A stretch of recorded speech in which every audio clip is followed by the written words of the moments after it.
Venus, the Earth's evil twin planet, or the Earth's sister.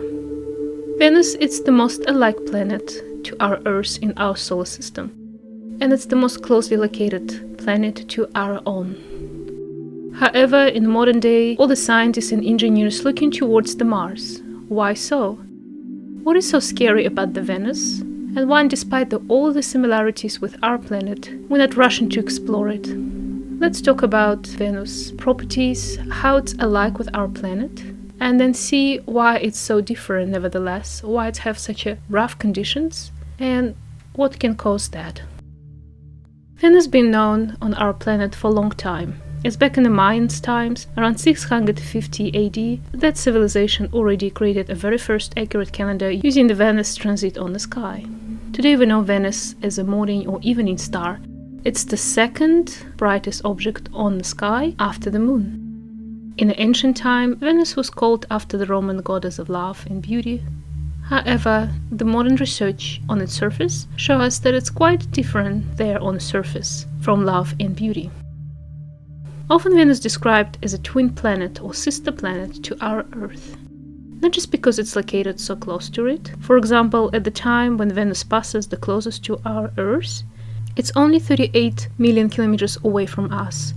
It is the closest object in the space that comes to us after the Moon. However, Venus is as rocky planet as our Earth, and by mass it's only 81.5% of the Earth's mass, and the radius of the Venus similar is just 650 kilometers smaller than the Earth's diameter.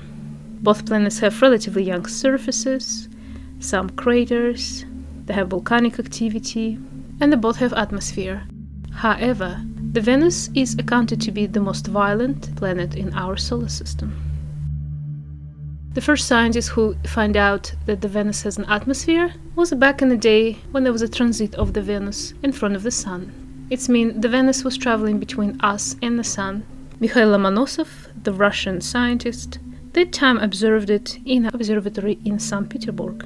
And he detected the interesting fact that when the Venus coming close to the edge of the Sun, you can detect the refraction of solar rays while observing this transit of the planet across the disk of the Sun. He inferred that from that only the presence of refraction in a sufficiently thick atmosphere could explain the appearance of a light, kind of like a ring around the night disk of Venus. This phenomena was called after him, Lomonosov, and now, many centuries after, we proved that there is a thick atmosphere on that planet. Lomonosov also observed a bulge set up at the edge of the Sun during the egress phase of the Venus transit, and he wrote that this bears witness to nothing less than the refraction of solar rays in the Venusian atmosphere. Today, when we're looking on the Venus, we can see its phases, similar like we see the phases of the Moon. You can watch my video about the Moon and learn about that. Usually when the Venus is new, not visible, this is often the closest location of the Venus to us. Shame we cannot observe it when it's the closest located to our planet. Back in 1610, the Galileo Galilei observed it already. However, most of the time we see Venus like a very bright star in the morning or evening. Why it's so bright? There's a very thick and active atmosphere, and it gives very dense color, and we cannot observe anything on the surface of the Venus, not like we can observe in average telescope the polar caps on the Mars or some features on other planets. However, on the Venus you see only the thick clouds. Therefore, for a long time people didn't know much about the Venus. What we do know about the Venus, that it's a very circular orbit, the most circular in our solar system. So it means its orbit is closer to the circle as it can. It's traveling on a distance 108 million kilometers from the Sun, and we know that the Venus is rotating in different direction than the rest of the planets in our solar system. It's very interesting and odd. Instead of anti-clockwise, like all of our planets rotating, the Venus rotation is clockwise. So the Sun rises and sets in different direction. Speaking of Sun, there's another very interesting fact, that the Venus surface rotates so slow, it takes about 243 Earth days for 1 day on the Venus. Even the year of the Venus is much shorter, 224.7 days, Earth days. That's the time when the Venus makes its circle around the Sun. Therefore, the day on this planet is longer than the year on this planet. Therefore, the speed of the Sun traveling over the sky is very, very slow. If you were, for example, standing on the surface and you continue walking with the walking fast-paced speed, you can always catch up with the Sun and watch endless, eternal sunset. Scientists for a long time was wondering and curious why we have such a particular rotation and the long days on this planet. An explanation could be very simple, that on the very first years of formation of that planet, there was a collision when something crashed into this Venus big enough, even bigger than our moon, that caused it slowing down rotation or even reverse rotation. Therefore, scientists suggested that this planet formed from the collision of two smaller planets, which impacted at such high speed that they have simply fused together, leaving very little debris. And another scientist followed their theory that the planet experienced other multiple impact events and even had one or more moons that caused the spin to reverse. Whether one or other is true, we can definitely say this is the fact that it's rotating like that and so slow, and there was some kind of external factors that caused that. Probably that was the reason that caused such a dramatic difference of conditions on that planet in comparison with our Earth. One of the facts that we do know since Lomonosov is that the Venus have a thick atmosphere. Recently we found out that this atmosphere not just thick, but it's violent and very toxic, and for us, and for everything. Even for explorers, those little satellites and rovers that we usually send on other planets to explore, like on Mars, for example. Some explorers on Mars walking more than a year now and giving us pictures, information about the soil and other properties on the surface. However, on the Venus, through its history of exploration, some explorers only survived for half an hour on its surface and they were consumed by the toxic atmosphere, which melted the lead. But let's first talk about the interior of the planet. Is it so different from our planet, causing different atmosphere and condition? Maybe that's the clue. Well, first of all, we're not sure what's happening with the core of that planet. We do know that the magnetosphere is very, very weak. And not like our planet, it doesn't protect it at all. Knowing that we have such a weak magnetosphere, we figure out that the interior might not include the dynamo. Watch my video about plate tectonics when I describe what does it mean, dynamo. Dynamo infer to have a liquid, more dense inner core, which will cause the convecting. So rotating fluid that conduct electricity and responsible for planet magnetic field. We already learned that Mars has a very, very weak magnetosphere, barely holding any radiation away and preserving any atmosphere. Venus might have a liquid outer core and then conducts electricity, but does not convect and rotates too slowly to produce a dynamo. Therefore, scientists assuming maybe Venus have a core all of the same temperature, because we also do not observe the active plate tectonics on its surface. Although the surface of the planet of the Venus is similar to our Earth, we even have some mountains, some evidence of the past plate tectonics. However, there's no oceans and there's numerous volcanoes. There's a recent craters, and something that's showing that something happened about 300 million years ago and stopped the processes that were there before. Therefore, there's still a question: is the Venus core a liquid or fully solid? But we definitely know that the Venus magnetic field, which is incredibly weak, is caused by interactions between the ionosphere and the solar wind.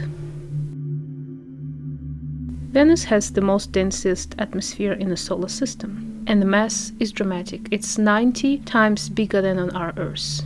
So, for example, it's equal if you diving down into the ocean, 1 kilometer depth, and that's how much pressure you will experience on the surface of the Venus, due to its thick and dense atmosphere. Very heavy and sulfuric layers of clouds. There's also a lot of carbon dioxide, enormous amount, causing about 90% of the sunlight that comes to the surface of the Venus to be refracted. There's a thick layer of carbon dioxide mixed with the nitrogen, and it's caused the most extreme situation of greenhouse effect on that planet. Therefore, the surface temperature of the planet is immense, 450 or 60 degrees, all the time, everywhere, on the day and night side. Remember we talked about Mercury, and for example, although the temperature is rising very high on the sun side of the planet, but because there's no atmosphere, almost not existing, the moment the Mercury turns away from the sun, it cools down on a very dramatic below zero temperatures. Thick layer of atmosphere on the Venus hold all the heat, trapped it like a blanket, causing the worst case scenario of greenhouse effect we don't want to have on our planet, and showing us what can happen in case of catastrophic crisis on the planet. Because of such a thick atmosphere with a lot of gases, there's an enormous rotation of the atmosphere, and we know that although the surface of the planet rotates very slow, the atmosphere rotates with enormous speed. Up to 300 kilometers per hour winds constantly operates on its surface. However, some geological evidence showing that maybe in the past the surface of the Venus was similar to the Earth, with the blue oceans and even plate tectonic. Therefore, taking in mind all these conditions on the Venus, we could figure out it was very tricky to study that planet, although it's the closest planet to our own. And the first probe, Venera 1, to the Venus was sent as back in the day as in February 1961. The first NASA Explorer, Mariner 2, was launched in 1962, and when it arrived to the Venus, and sent back some information confirming the intense heat on its surface, as well as the presence of solar wind. The Soviet space program achieved the status of the first spacecraft to ever reach the surface of another planet with the Venera 3, so it was a third try. And before it sent any information, it's crashed on the surface. Venera 4 was the first craft that sent some information back about atmosphere and atmospheric pressure, and it did land on its surface. However, the pressure didn't hold all the research vessels to survive at all. In 1967, NASA sent Mariner 5, and it's measured the magnetic field of the Venus. Venera 5 and 6 tried to land it in 1969, but again crashed by the pressure on the surface. And in 1970, Venera 7 landed and stayed in contact with the Earth for about 30 minutes before it was destroyed. Therefore, we have numerous images from the first explorers on the surface of the Venus. NASA continued to research the Venera in the following years. Thus, on the way to the Mercury, the Mariner 10 collect some information and photos of the planet. Pioneer Venus project also was designed and launched in 1978, and the most information we got in 1989 when NASA launched the Magellan spacecraft. And it's mapped the surface of the Venus, 98% of it, using the radars, and we now understand more the geology of the Venus. The recent European Space Agency project was launched in 2005 and been sending a lot of data to our Earth about the Venus. From all these explorations, we can figure out it's a very rough condition there. To send the rovers on the surface will be almost impossible.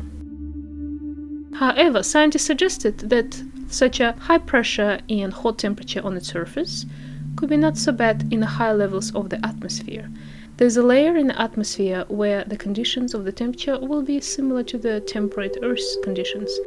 And if we manage to send the spacecraft to the Venus, dip it into the atmosphere just deep enough before these all extreme conditions, it can send us a lot of information. It can just circulate around the Venus in its winds and map it and give us other measurements from its surface. The main problem is how to sustain those rovers, actually flying rovers, and that layer of the atmosphere, collect data, and sustain such a strong winds. But what we did learn from that, all these researchers showed us the surface of the Venus. We mapped it nicely. We can see that it ranges in the height up to 13 kilometers, so a little bit higher mountains than on our Earth. We see the old remnants of plate tectonics, but we don't have any active plate tectonics operating now. We also see a lot of volcanoes. Some of them are quite big, bigger than on our Earth. Some are volcanoes of different nature. And we see craters, but all the craters are quite young and big. They're big because the smaller craters not happening on that planet. Everything been burned down in the atmosphere before it's reached the surface of the Earth.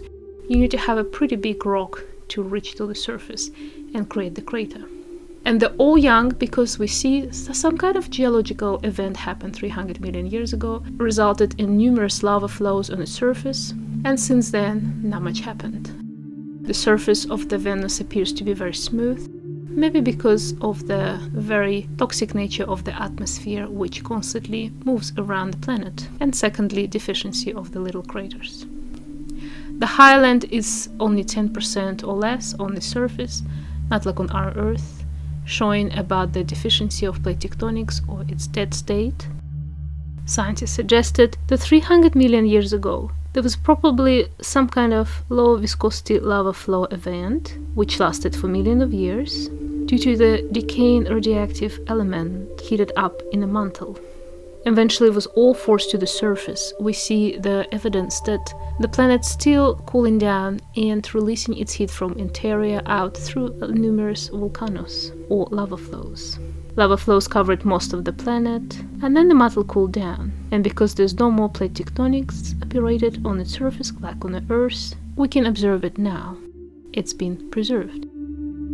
But the most interesting and intriguing features we see on the Venus is due to the volcanism. Some features of the volcanism on the Venus we can find similar like on our Earth, for example like on Hawaiian Islands, but some of them are only we can find on the Venus due to this very, very dense and heavy atmosphere. For example, you can see these pancakes volcano craters, and they were formed from big pressure from the surface and the lava spreading in circular directions, causing this interesting feature like a pancake. Another interesting feature, arachnoids. Arachnoids, called after the spider. Spider whale-like formation crawls across the surface of the Venus. Arachnoids are a formation of unknown origin that look like concentric circles of cracked crust. They can cover as much as 200 kilometers. One of the largest craters on the Venus, it's Mead crater. It's as big almost as the biggest one on the Earth, and it's as wide as 280 kilometers. It has the inner and outer ring, and it's located north of Aphrodite Terra. There's mountains and mounds, kind of like 8-kilometer and 11-kilometer tall mountain ridges. Some of them have caldera and cauldron-shaped collapse features. All of that indicate on a recent volcanic activity on the Venus. Therefore, scientists can conclude that the Venus is, although look alike like Earth, have similar density, similar properties, similar astronomical parameters, it's located closer to our Earth, and it's kind of within the habitat area around our Sun. So there must be life been before this huge cataclysm happened with greenhouse effect on its surface.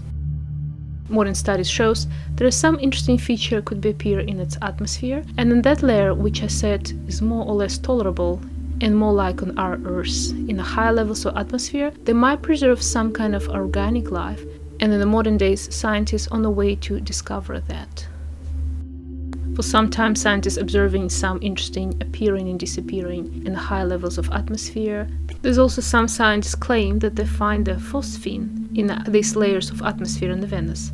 Phosphine could be produced due to the activity of organisms, which is one of possibilities that there is still some kind of life in a thick and toxic atmosphere on the Venus. There's still not enough information, we still need to research it all. And the next stage will be to send these flying rovers. They're gonna rotate like a zond around the Venus in its high levels atmosphere and give us more information about is there were life on that planet and is there is life on that planet. Whatever result will be, it'll give us immense understanding of history of our solar system, where to look for the life in our solar system and outside, and our perspective as living beings in this universe.